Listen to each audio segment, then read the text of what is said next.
अब एक हमें डायरेक्शन भी चेंज करनी पड़ेगी। व्हाट अबाउट मी से लेके व्हाट अबाउट अदर्स। सब कुछ होने के बावजूद भी जो मुझे लगता है एक जो स्पिरिचुअल पर्पस होता है जो हमारा, कहीं ना कहीं हम वो मिस कर देते हैं। तो खुशी कभी भी व्यक्ति, वस्तु और परिस्थिति में नहीं है। खुशी हमारे अंदर ही है। A mind which is in the present moment. जो इस क्षण में जो मन है ना, उसी में खुशी है।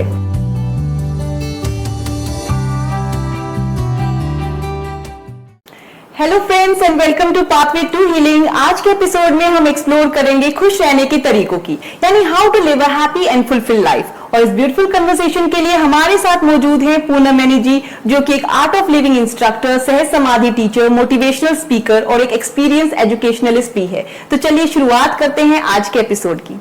पूनम जी, आपका बहुत बहुत स्वागत है इस पॉडकास्ट में। Thank you so much for inviting me. तो पूनम जी, मेरा एक पहला क्वेश्चन आपसे यही है, बड़ा बेसिक सा क्वेश्चन है, व्हाट इज ट्रू हैप्पीनेस? क्योंकि अक्सर करके लोगों को लगता है अगर उनके पास लंबी गाड़ी होगी, बड़ा घर होगा या अच्छे रिलेशन होंगे, अच्छी हेल्थ होगी तो वो खुश होंगे, या किसी वो एक पॉइंट पे पहुंच जाएंगे, किसी एक डेस्टिनेशन पे पहुंच जाएंगे तब खुश होंगे। तो आपके अकॉर्डिंग ट्रू हैप्पीनेस के क्या पैरामीटर्स हैं? मुझे ऐसा लगता है happiness is a state of mind. खुश रहना एक मन की स्थिति है। हो सकता है कि आप भरी हुई बस में जा रहे हो एंड यू आर हैप्पी, और हो सकता है आप एक किसी रिजॉर्ट पे, in a beautiful resort you are sitting and still you are unhappy. So happiness एक हमारी मन की स्थिति है और खुश रहना हमारे ही हाथ में है। और खुश रहने की चाबी हमने गलती से दूसरों को दे रखी है कि वो मुझे खुश रखेंगे, वो परिस्थिति मुझे खुश रखेगी, पैसा मुझे खुशी देगा, मुझे एक ब्यूटीफुल लोकेशन खुशी देगी, मुझे एक पार्टनर खुश रखेगा, मुझे मेरे बच्चे खुशी देंगे। ये हमने एक धारणा बना रखी है।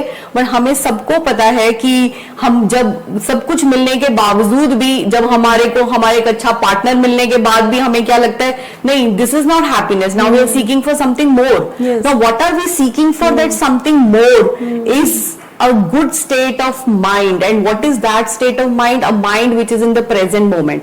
जो इस क्षण में जो मन है ना, उसी में खुशी है। अभी आपने कहा कि सक्सेस और हैप्पीनेस का कोई रिलेशन नहीं है। अब मुझे भी आपसे बात करते हुए ध्यान आया, दीपिका पादुकोण के एक इंटरव्यू में उन्होंने बताया कि वो अपने पीक पर थी, जब सक्सेस के पीक पर थी, उस टाइम उन्हें डिप्रेशन डायग्नोज हुआ। तो ये जरूरी नहीं है कि अगर आप सक्सेसफुल है तो आप खुश जरूर होंगे। डेफिनेटली, क्योंकि आज के जो यूथ है, आज के यंगस्टर्स कहीं ना कहीं एक सक्सेस के पीछे इस तरह से भाग रहे हैं। और उन्हें समझना होगा कि खुशी जो है वो जर्नी में है। Yes. So actually no doubt being successful और लाइफ में अच्छा करना, ये सब इज इम्पोर्टेंट, और इसकी कल्टीवेशन होती भी एक शांत मन से है और एक फोकस्ड माइंड से, कॉन्सेंट्रेटेड माइंड से। और अब एक हमें डायरेक्शन भी चेंज करनी पड़ेगी। व्हाट अबाउट मी से लेके व्हाट अबाउट अदर्स। जब तक हम एक वासुदेव कुटुंबकम की एक ऐसा युग हो जिसमें सब खुश हो, can you live in a society where only you are happy and all other people around you are unhappy? It's not possible. It is a suffocating kind of an atmosphere. So आपके घर में भी अगर एक व्यक्ति खुश नहीं है तो उसका इम्पैक्ट बाकी सब पे भी पड़ता है। So we are living in a very close knitted society where we are sharing bonds with others, and जैसे कि अनहैप्पीनेस परकोलेट करती है वैसे हैप्पीनेस भी परकोलेट करती है। सो मैं तो ये कहूंगी कि हैप्पीनेस सक्सेस से रिलेटेड है, no doubt, but then it is just not that dependent on that. Yes, it is a part of, see, if you will be unhappy then you will seek for something कि मैं कहां से मेरे को खुशी मिल सकती है। तो खुशी कभी भी व्यक्ति, वस्तु और परिस्थिति में नहीं है। खुशी हमारे अंदर ही है और हमने खुशियों का रिमोट कंट्रोल दूसरों को दे रखा है। So it is important that we keep that beautiful remote control with us. जी, एक वर्ल्ड हैप्पीनेस रिपोर्ट के अनुसार भी इंडिया का रैंक, ग्लोबल रैंक जो है 126 आउट ऑफ 146 कंट्रीज में से है। यानी कि 126 कितना लो रैंक है हमारा। हैप्पीनेस इंडेक्स जो है हमारा काफी लो है। तो कहीं ना कहीं इंडिया एक स्पिरिचुअल हब भी है। इंडिया में इतने सारे फेस्टिवल्स, इतने त्योहार आते हैं, और अगर ज्वाइंट फैमिली की बात करें तो और कंट्रीज के मुताबिक फिर भी ज्वाइंट फैमिली है। लेकिन कहीं ना कहीं फिर भी कुछ ना कुछ हम जरूर कहीं ना कहीं मिस कर रहे हैं, जो हमारा हैप्पीनेस इंडेक्स इतना डाउन है। हमारा हैप्पीनेस इंडेक्स डाउन है because we are living in in a country which has a huge population, I must say. Overpopulation It is an overpopulation, and though we have encountered the poverty, but still there are many more people who are still in the poverty line, right? Poonam ji, ठीक है, जब चीजें ठीक हैं तो खुश रहना बड़ा इजी होता है।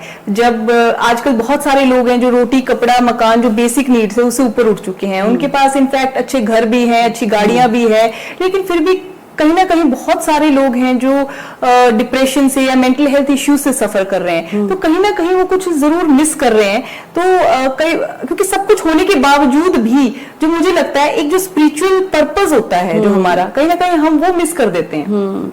एक्चुअली क्या है कि हम यहाँ पे क्यों आए हैं, why we have come on this planet, हम ये कभी इस चीज के बारे में सोचते ही नहीं है। हमें ऐसे लगता है रोटी कमाना, कपड़ा, घर, बच्चे, family, this is what we have come for. No, we have not come for all this. We have come for a bigger purpose. We have come to explore our self. ये बिगर पर्पस क्या है? ये bigger purpose है, आप थोड़ी देर ध्यान में बैठोगे, जो आपको अनुभूति, जो एनर्जी फील होगी, तो आपको समझ में आएगा कि ओह, इतना समय बीत गया मुझे इस धरती पे आए हुए, मैंने ये एनर्जी तो कभी फील ही नहीं करी।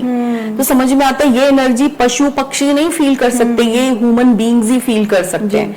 और हम उसमें तो कर ही नहीं रहे हैं, हम दौड़ कहीं और ही रहे हैं। लेकिन जैसे कि हर जन्म एक, I must say, is a kind of a washing machine. एक साइकिल में हम जाते हैं, उस वॉशिंग मशीन में से निकल के कपड़ा धुल के जैसे बाहर आता है। हर बार जन्म लेते हैं, साफ होने के लिए जन्म लेते हैं, बट कहाँ साफ हो पाते हैं, और इम्प्रेशंस अपने साथ लेके चले जाते हैं। What are impressions? Impressions are जो हमारे जीवन में इतना कुछ घटता है, अच्छा या बुरा, जो हमारे जीवन में एक छाप छोड़ जाता है। नॉट ओनली इस जन्म के इम्प्रेशंस है, हमारे पिछले जन्मों के भी बहुत इम्प्रेशंस हैं। तो वो सारे इम्प्रेशंस हम अपने साथ एक्यूमुलेट करते हुए जा रहे हैं, हमें डिस्टर्ब करते हैं। वही इम्प्रेशंस हमें डिलीट करते हैं। मेडिटेशन हमें इन इम्प्रेशंस को रिमूव करने में हेल्प करता है। यस, आप आर्ट ऑफ लिविंग इंस्ट्रक्टर हैं और सुदर्शन क्रिया आपके लिए, आप जो आर्ट ऑफ लिविंग का एक कोर टीचिंग है, एक कोर मेडिटेशन प्रैक्टिस है, तो बहुत सारे लोगों की क्यूरियोसिटी भी होती है कि सुदर्शन क्रिया क्या होती है?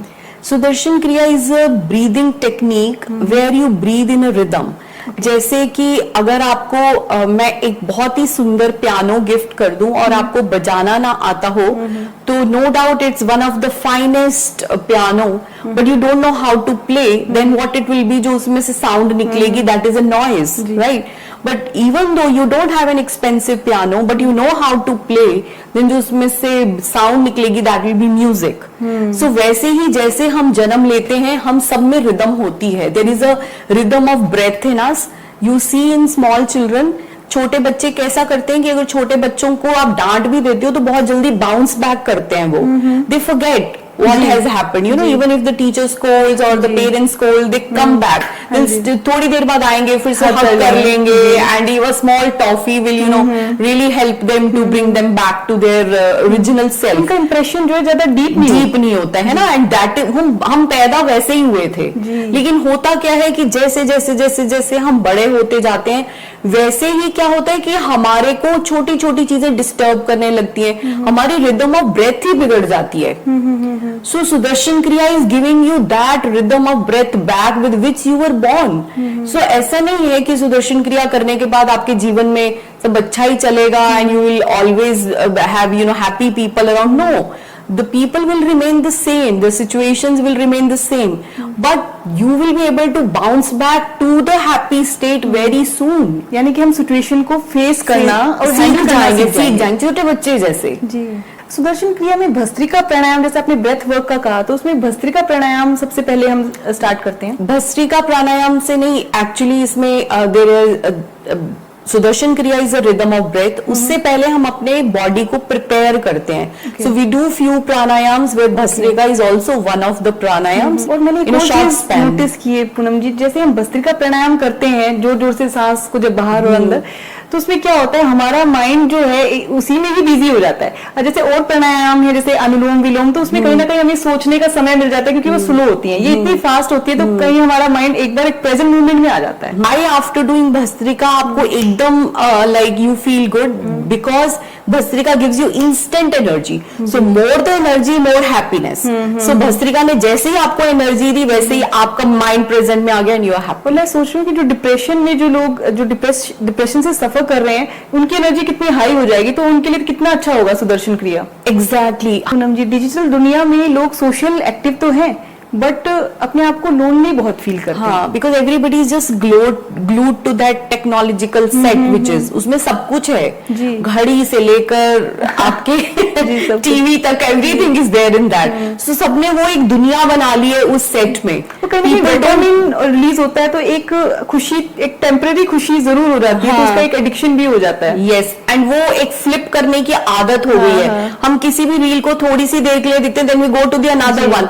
सो हो क्या रहा है बेसिकली, इससे मैं अगर आप थोड़ा मैं आगे बढ़ूं, हम अभी जिस टाइम पे हम चल रहे हैं, this is a very very difficult period and we are getting addicted to this. हमें अपना स्क्रीन टाइम रिड्यूस करना पड़ेगा and this is leading to lot of memory loss, Alzheimer, Parkinson's, dementia. This is all because of हमारा जो focus है वो थोड़ी थोड़ी एक चीज पे थोड़ी देर के लिए फोकस बनता ही नहीं है। हमारा जो माइंड है वो कुछ ना कुछ नया ढूंढ रहा है और वो एक्स्ट्रापोलेट हो रहा है हमारे पार्टनर्स के साथ भी। हम एक पार्टनर से खुश नहीं होते तो हमें लगता है let's go to the another partner. इसकी वजह से हमें एक्स्ट्रा मैरिटल अफेयर्स, हमारे रिलेशनशिप्स खराब हो रहे हैं। सो वो जो कंपैरिजन भी तो हो रहा है ना, बिल्कुल। यस, इंस्टाग्राम पे या किसी सोशल मीडिया पे किसी ने बहुत अच्छी अच्छी पिक लगाई क्योंकि आजकल फिल्टर चलते हैं, तो हमें लगता है वाओ उनकी लाइफ तो बहुत अच्छी, तो हम कंपैरिजन करने भी लगते हैं। Yes, exactly. तो ये दिस इज वेरी, और वो लोनलीनेस में जब आप चलने लगते हो तो फिर देन आपके अंदर एक नेगेटिव फीलिंग्स क्रिएट होनी, nobody loves me, I am alone, I have nobody. वो ऑटोमेटिकली वो चीजें स्टार्ट हो जाती है। और क्या कहते हैं कि अब क्या है ना कि कहते हैं कि मन जो है ना, एक बड़ा मन और एक छोटा मन।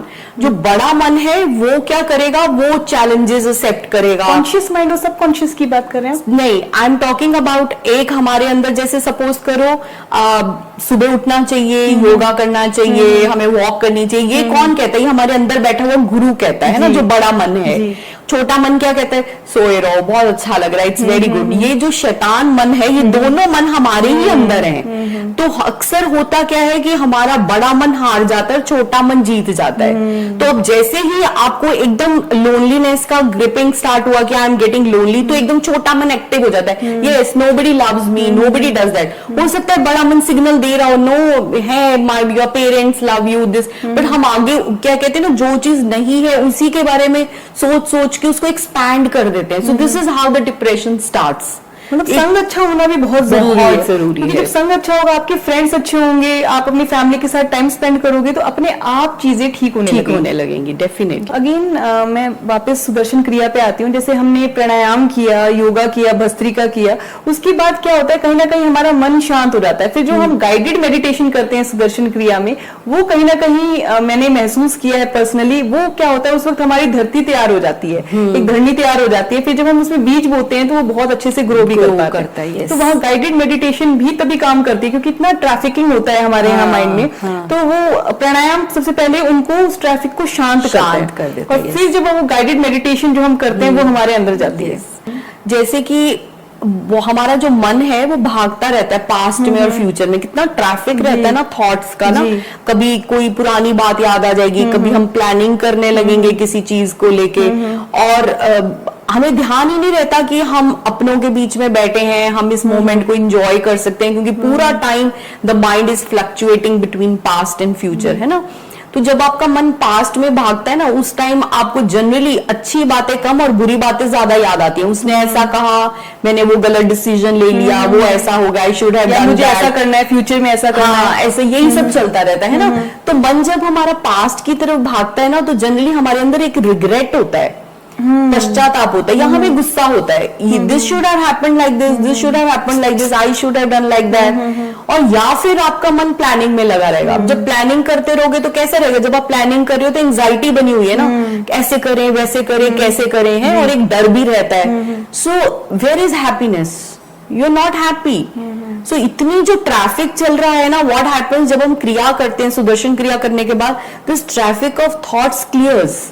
सो यही आप ये देखो कि अगर आपको यहाँ पर मध्य मार्ग पे हम पंचकुला में बैठे हैं, अगर आपको मध्य मार्ग में सुबह 9 बजे जाना है पंचकुला टू चंडीगढ़, तो आपको कितना टाइम लगेगा? 45 मिनट्स टू 1 आवर। यही अगर आपको सुबह 6 बजे जाना है तो कितना कम टाइम लगेगा? 15-20 मिनट से ज्यादा नहीं लगेंगे। क्यों? क्योंकि ट्रैफिक कम है। वही अगर आपको अपनी डे टू डे लाइफ में अगर आपको कोई काम करना है जिसमें कि आपका मन शांत है, with is less traffic of thoughts, तो आप जल्दी कर पाओगे, बेटर डिसीजंस ले पाओगे, बेटर रिलेशनशिप्स बनेंगे आपके। पूनम जी, आप भी केमिस्ट्री ऑनर्स पास आउट हैं, तो आपने जो एक सेकंड लॉ ऑफ थर्मोडायनेमिक्स है, उसमें कहता है entropy of the system always increases. यानी कि एंट्रोपी मतलब डिसऑर्डर, तो डिसऑर्डर हमेशा बढ़ता ही है। जैसे अगर हम अलमारी की बात करें तो हमने एक कपड़ा निकाला तो सब बहुत इजी है, फैलना बहुत इजी है, लेकिन जब उसको अरेंज करते हैं तो उसमें एनर्जी लगती है। इसी तरह से माइंड के अंदर जैसे आप थॉट्स की बात कर रहे हैं, वो तो फैलना बहुत आसान है, लेकिन उन थॉट्स को अरेंज करना, उनको ओरिएंटेशन देना, उसमें एनर्जी तो लगेगी। और वो एनर्जी हमें मिलती है जब हम मेडिटेशन करते हैं, जब खुद के साथ हम समय बिताते हैं। जी, एक हार्वर्ड यूनिवर्सिटी की भी एक रिसर्च है, बहुत सबसे पुरानी रिसर्च है, 100 साल की लगभग। उसमें रिसर्च में ये पाया गया है कि जो लोगों के रिश्ते अच्छे होते हैं वो ज्यादा खुश भी रहते हैं। तो यानी कि हम अच्छे रिलेशनशिप भी हमारी खुशी के लिए बहुत इंपॉर्टेंट है। यस। तो ये खुशी, लेकिन अगर हम रिलेशनशिप की बात करें तो ये टू वे हो गया। ठीक है, हमें अपना ध्यान रखना है, ठीक है, हम मेडिटेशन कर रहे हैं, ठीक है, लेकिन अगर सामने वाला पर्सन टॉक्सिक है या हम किसी टॉक्सिक एनवायरनमेंट में रह रहे हैं, चाहे वो वर्क प्लेस की बात करें या घर की बात करें या हस्बैंड वाइफ में कि अगर कोई पार्टनर टॉक्सिक है या इन लॉज टॉक्सिक है, तो ऐसे में कैसे हम उस टॉक्सिक रिलेशन से में रहते हुए भी अपनी खुशी को बरकरार रखें? Very nice. देखो, ऐसा है कि सामने वाला कैसा है वो आप बदल नहीं सकते जी। यहाँ पे आप एक ही ज्ञान लगा सकते हो, acceptance, accept people as they are. क्योंकि अगर आप उन्हें बदल नहीं सकते तो आप क्या करोगे? उनके बारे में सोच के कि वो ऐसे हैं, वो टॉक्सिक हैं, they are not communicating nicely, they are not behaving with me nicely, तो आप परेशान होते रहोगे। तो वही बात होगी एंट्रोपी वाली बात की। सब कुछ वो थॉट्स डिसऑर्डर हो जाएंगे, और होगा क्या? सामने वाला पहले ही ठीक नहीं है और आप उनके बिहेवियर के बारे में सोच के आप भी परेशान हो रहे हो, और आप भी कहीं ना कहीं उस नेगेटिव एनर्जी जो आपने उनसे लिए वो आगे आप भी ट्रांसमिट करोगे। सो इसमें the only important thing is now कि यहाँ पे वो स्वीकार कर लो वो जैसे हैं, क्योंकि वो बदलने वाले नहीं है, क्योंकि ऑप्शन भी तो नहीं है। अगर आप स्वीकार नहीं करोगे तो वही आप वाली बात है कि आप नेगेटिव थॉट्स में जाओगे। आप अपने केमिकल सिस्टम को ही खराब कर दोगे, ब्रेन के केमिकल सिस्टम को। तो फिर उससे अच्छा तो यही है कि समझदारी तो इसी में ही है कि हम स्वीकार कर लें कि जैसे हैं, because you have no choice. तो पूनम जी, क्या ग्रैटिट्यूड भी ट्रू हैप्पीनेस को इंक्रीज करता है जब हम ग्रैटिट्यूड की भावना रखते हैं, थैंकफुलनेस की? Definitely gratitude, I must say, ये ग्रेटिट्यूड भी एक शांत मन से ही निकलेगा। जब मन शांत हो जाएगा तो अगर आपकी अलमारी में जितने कपड़े हैं, जितने शू बॉक्स में आपके शूज हैं, जो कुछ भी आपके पास एक स्वस्थ आपके पास शरीर है, उसके लिए आप ग्रेटफुल हो जाओगे कि what I am so grateful for what I have. और ये ग्रेटफुलनेस, बीइंग इन ग्रेटिट्यूड, ये निकलता कहाँ से है? ये वहीं से निकलता है जब आपको लगता है जो मुझे मिला है मैं उसकी कदर हो, है ना? और नहीं तो जो व्यक्ति कंप्लेंट करता रहेगा वो कभी ग्रेटफुल नहीं होगा, वो ग्रेटिट्यूड नहीं होगा। कहते हैं ना, जिसको जो मिला है उसमें अगर वो खुश है तो और मिलेगा। अगर वो कंप्लेंट ही करता रहेगा कि मेरे को ये मिला है, ठीक है, फिर तुम तो इसी में ही ऐसे ही रहो। So this is important that what I got, I am grateful for that. Universe भी कहीं ना कहीं तथास्तु कर देता है। जब हम कंप्लेन करते हैं, क्रिटिसाइज करते हैं, तो वैसे ही एनर्जी हमें वापस होती है। यस। तो पूनम जी, पहले हम जब छोटे होते थे, अभी भी आई एम श्योर स्कूल में ये प्रैक्टिस होगी कि लंच करने से पहले, टिफिन स्टार्ट करने से पहले हम एक प्रेयर करते थे। हालांकि वो पैरेट की तरह हमने याद कर ली थी, हमें उसका मीनिंग भी नहीं पता होता था, बस जस्ट बोल देते थे। बट आज जब मुझे ऐसा लगता है कि वो ग्रेटिट्यूड कितना इंपॉर्टेंट है उस अन्न के प्रति, तो कहीं ना कहीं लोग जो है ना माइंडफुल ईटिंग भी नहीं कर रहे। रेस्टोरेंट में जा रहे हैं, किस लिए जा रहे हैं? अच्छा खाना खाने के लिए, खुश होने के लिए, पर वहां भी वो इतनी जल्दी खा रहे हैं, माइंडफुल ईटिंग नहीं कर रहे, तो उसका कोई फायदा नहीं है। फिर हम कैसे खाते हैं हमें ये नहीं पता, हमने कितनी क्वांटिटी खाई है, हमें ये नहीं पता कि हम उसको ठीक से च्यू भी नहीं करते हैं। हम सारा भार अपने डाइजेस्टिव सिस्टम को दे देते हैं कि हमने तो अंदर डाल दिया, अब तुम अपना काम करो। और आजकल पूनम जी लोग ये भी कहते हैं ज्यादा खुश होके मत दिखाओ वरना नजर लग जाएगी। तो बल्कि अगर हम स्टेटस पे कुछ अच्छी अच्छी फोटोज भी लगाते हैं तो भी कई बार कुछ लोगों को होता है ज्यादा मत लगाओ, नजर लग जाएगी। तो क्या सच में नजर लगती है? ऐसा कुछ नहीं है, ये हमारा एक भ्रम है, ऐसा कुछ नहीं है। अगर ऐसा हो तो इतने सारे हमारे अभी तो सब कुछ ही उस पे चल रहा है, एवरीथिंग इज ऑन दिस, तो ऐसे कुछ नजर का नहीं है, ये हमारे छोटे मन का ही कुछ बनाया हुआ है, ऐसा कुछ भी नहीं है। जी बिल्कुल, क्योंकि अगर इस तरह से नजर लगेगी भी तो क्या हम अपनी खुशी को क्या छुपा छुपा के कब तक जिएंगे? नहीं नहीं नहीं, इट्स नथिंग।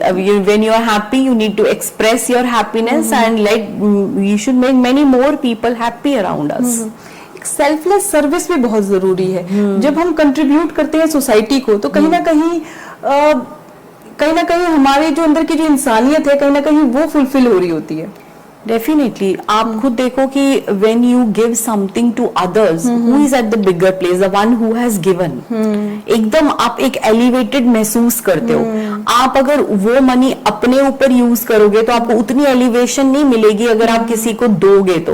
और आपके अंदर ये डिप्रेशन, ये नेगेटिविटी, ये सब आती ही कब है? वो आती ही तब है जब when you are only thinking about my self, मेरा मन, मेरे अंदर जो चल रहा है, जब उसके बारे में सोच रहे हो। देखो, और मैं as an art of living teacher, I must say that every time we finish up a course, when people come and tell us that I'm feeling so good, I'm feeling so nice, the kind of elevation that we get, the kind of bliss that we get, this is beyond any words। से लगता है कि अपना समय देकर, अपनी energy देके we have brought a change in somebody's life। अगर आप किसी को खाना दोगे उसको भी 3 घंटे बाद भूख लग जाएगी, कपड़ा दोगे वो भी थोड़े दिनों में खराब हो जाएगा, पर अगर आप किसी के मन के स्तर पे जाके बदल दोगे तो उसका जीवन ही बदल जाएगा। ज्ञान दान सबसे बड़ा दान है। Yes, so you will bringing a transformation in their life. मतलब अगर आप उदास फील कर रहे हो या सैड फील कर रहे हो तो सबसे इंपॉर्टेंट ये है कि उस टाइम आप सेवा करने लगे। यस, व्हाट अबाउट अदर्स, दूसरों के बारे में जाके कुछ करना शुरू करो। यस, रिसर्च के अकॉर्डिंग ये भी पूनम जी देखा गया है 13.9 डिग्री सेल्सियस या 57 फ़ारेनहाइट, ये टेम्परेचर ऐसा पाया गया है जब आप ज्यादातर खुश रहते हैं ऐसे मौसम में। तो कहीं ना कहीं मौसम का भी और टेम्परेचर का, सनलाइट का, नेचुरल फ्रेश एयर का भी बहुत इंपॉर्टेंट रोल होता है। इसलिए बहुत बार जो लोग डिप्रेशन से गुजर रहे होते हैं, अगर वो अपना एनवायरनमेंट चेंज कर ले या कहीं घूमने के लिए चले जाए तो ये चीजें भी उनको एक बार के लिए तो उनके लिए एक ब्रेक बनता है। या नो डाउट कि जैसे हमें बॉडी को ट्रांसेंड करके, माइंड को ट्रांसेंड करके सेल्फ पे पहुंचना है। So if you are in a situation where your body is not comfortable, you are in a very uncomfortable state, so then you transcending the mind and transcending to the self becomes difficult, all the more difficult. Environment अपना change कर लेना चाहिए। अगर आप उदास feel कर रहे हो तो आप एक बार के लिए अपना माहौल चेंज कर बिल्कुल बिल्कुल। तो पूनम जी, आप श्री श्री रविशंकर जी से की ऑर्गेनाइजेशन आर्ट ऑफ लिविंग से बहुत सालों से जुड़े हुए हैं, तो हमारे व्यूअर्स के लिए एक फाइनल टेक अवे बताइए, ऐसे कोई 5 की टीचिंग्स श्री श्री रविशंकर जी की। Shri Shri Ravishankar ji, he is a great humanitarian leader जी। He has brought peace in many of lives. He has touched many lives, and Art of Living has reached to more than 185 countries. So he's an ambassador of peace, and he has been awarded with many awards and many degrees to his honor. And Sudarshan Kriya is a gift to the mankind which he has given. He had a choice कि लोग उनके पास आते और आके सीखते, but एक ऐसे गुरु जिन्होंने ये था कि पूरा जीवन अपना लगा दिया कि मैं देश विदेश में जाके लोगों को जरूरत है, उनको लगता था, और ये सही भी है कि आने वाले समय में लोग भूख से नहीं मरेंगे, पर वो मन की नेगेटिव स्टेट से they will be very much disturbed. So ये जो डिप्रेशन का दौर शुरू हुआ है, इसमें आर्ट ऑफ लिविंग का बहुत बड़ा योगदान है। सुदर्शन क्रिया इतने सारे लोगों तक पहुंचाने के लिए, फिर उनको लगा कि मैं अकेला कब तक पहुंच पाऊंगा और कितने लोगों तक पहुंच पाऊंगा। So he made so many teachers. So we are more than now 18,000 teachers across the globe who are teaching these programmes. and his basic teaching is that Vasudev Kutumbakam, let's have a society where everybody is happy. So a place, जैसे हमने पहले भी आज discuss किया है कि एक अकेला व्यक्ति खुश नहीं रह सकता, पूरी सोसाइटी बदलनी पड़ेगी, पूरा आसपास का माहौल खुश होगा तभी आप खुश रह सकते हो. So वो इस तरह से एक सोसाइटी क्रिएट करने में लगे हैं जिसमें कि everybody stays happy. Then he has given lot of wisdom on how we can, जो डे टू डे हमारे चैलेंजेस आते हैं, कभी बुरा समय आया तो मन को कैसे संभालना है, आपके साथ लोगों का व्यवहार अच्छा नहीं है तो कैसे आप संभालोगे, आप कैसे स्ट्रेस सिचुएशन से निकल सकते हो. तो ये जो हमारा फर्स्ट प्रोग्राम है, जो हमारा हैप्पीनेस प्रोग्राम है, उसमें इन्होंने इतनी फंडामेंटल कीज दी हैं जिससे कि you can really get out of these tough situations. Happiness programme क्या है, और अगर कोई हमारे जो व्यूअर्स अगर इस हैप्पीनेस प्रोग्राम को करना चाहते हैं तो वो कैसे कर सकते हैं? हैप्पीनेस प्रोग्राम को करना बहुत इजी है. आप आर्ट ऑफ लिविंग की वेबसाइट पे जाइए, www.artofliving.org पे जाके आप अपना सेंटर सेलेक्ट करके और वहां पे जो भी आपको फेवरेबल, यानी कि अपनी जो सिटी है, पंचकुला है, उस सिटी में आप जाके और आप वहां पे जो कॉन्टैक्ट नंबर्स आ जाएंगे और अब वहां पे कोर्सेज डिस्प्लेड होते हैं, आप उस पे कनेक्ट कर सकते हैं. You can talk to the teacher. हम डिस्क्रिप्शन बॉक्स में इसकी वेबसाइट भी जरूर डालेंगे ताकि जो हमारे व्यूअर्स हैं उनको परेशानी ना हो, अगर देखना चाहें तो वहां से चेक कर लें. डेफिनेटली. सो 5 की टीचिंग्स के अंदर उनका सबसे इम्पोर्टेंट यही है दैट हम हर परिस्थिति में खुश कैसे रह सकते हैं, how can we be happy. Then happiness, फिर मन के ऊपर काम करने के लिए आपको किसके ऊपर काम करना है. अगर आप ये सोचोगे कि मुझे अपने मन को संभालना है, कहने को तो बहुत आसान है कि आपने मन को संभालना है ना, पर संभालोगे कैसे? Mind is very tough. Now the third thing comes कि अब आप इसको संभालने के लिए आपको ये इनविजिबल चीज है, मैं कहूँ ये मन है, कहाँ है, दिख तो रहा नहीं वो, है ना, तो उसको संभालने के लिए मुझे कोई वैसी ही सटल या इनविजिबल चीज चाहिए होगी, है ना. So then comes the role of breath. तो ब्रेथ पे इतना काम कराया है उन्होंने, जो सुदर्शन क्रिया है, it is a kind of a breathing technique only where by the help of breath you can control your mind, है ना. अब हमारा मन संभल गया. नाउ हियर कम्स द सेवा. अब now let us contribute, now let us bring more people into the knowledge में change लाओ और फिर बाहर भी कंट्रीब्यूट करो, है ना. फिर साधना, सेवा, सत्संग. नाउ व्हाट इज सत्संग? सत्संग is like when you are able to live with the people, you are with the people who are like you, with कहते हैं ना कि जैसे आसपास के लोग होते हैं आप वैसे ही बन जाते हो.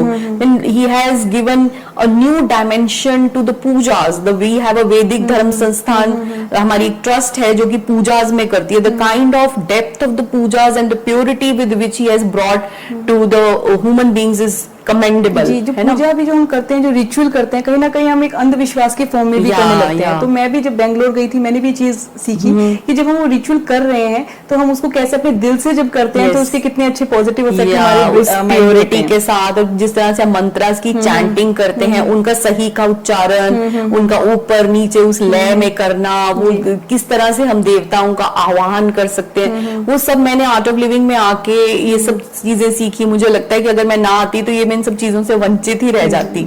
So very beautifully he has brought this to the world. And then after this, ये सब करने के बाद you can have a permanent smile. और स्माइल के साथ आपको एक सरेंडर भी करना है. अब जो चल रहा है उसके साथ अब समर्पण कर दो कि जैसा है अब now I have surrendered it, let I just have to follow the path, let's see now what is in store for me. And I am sure some very good miracles will start happening in your life. और अपने miracles share करने से अच्छा है कि everybody should experience that and they should have their own miracles. Thank you Poonam ji इस podcast में आने के लिए. Thank you so much. Thank you so much. तो दोस्तों याद रखिए, हैप्पीनेस कोई परफेक्ट मूवमेंट नहीं है, एक डेली चॉइस है. अगर आपको आज का एपिसोड पसंद आया हो तो इसे लाइक, शेयर और सब्सक्राइब जरूर करें. आपका एक क्लिक हमें और ऐसे ही कंटेंट बनाने के लिए मोटिवेशन देता है. Thank you so much for joining us on Pathway to healing.